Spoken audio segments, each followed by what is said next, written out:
Do you have small kids that you want to include in your family game night? Well, you might want to stick around because I've got some recommendations. Spotlight is a fun cooperative game that kids absolutely love. Uh-oh, it's getting late. Time to hit the streets with your friends and see who's still around.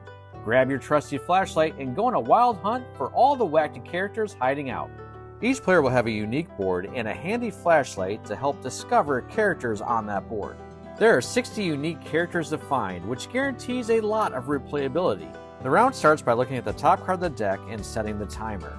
The character appears multiple times in the scene, and it's your job to try to find as many as you can before time runs out. Once the search is over, players will use their unique player dial to select the amount that they found in the picture. Once they lock in their answer, they flip the card over to see how many times the character appeared on their individual map. Then they advance their piece according to the number of stars on their dial, in an effort to stay ahead of the moon and not be out too late. As long as everyone can stay ahead of the moon through all 5 rounds, everybody wins. Cascadia Jr. is a simplified version of the classic tile-laying game Cascadia.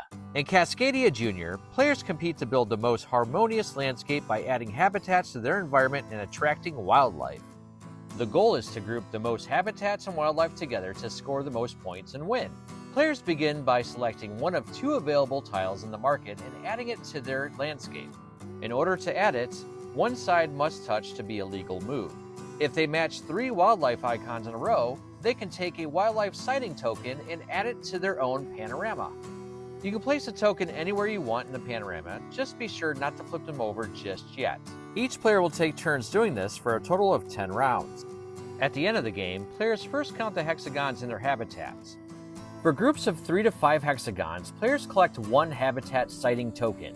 For groups larger than 6, they collect 2 tokens. These tokens are then added to their panorama. Finally, players flip over each token in their panorama and count the pine cones on them. The player with the most pine cones is the winner. Star Realms is a great introductory game to teach kids about deck building.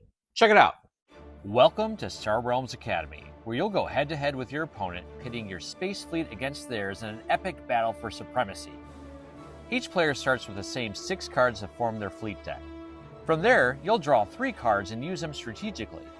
Your ships can be used either as coins to purchase new cards from the market or as an attack to strike your opponent's health. But that's not all. Some cards grant extra abilities like drawing new cards from your deck or restoring your health. In addition to your ships, you can also have bases that offer unique abilities and protect you from direct damage. As the game progresses, players buy new cards from the market, expanding their deck. And the fun doesn't stop there. Cards can actually work together in combinations to trigger powerful effects. The battle continues until one player's health is fully depleted. The last player standing is the victor. With straightforward gameplay and the exciting potential for deck building and combos, Star Realms Academy is the perfect introduction for anyone new to strategy card games. A big thank you to these sponsors who supplied review copies for this video.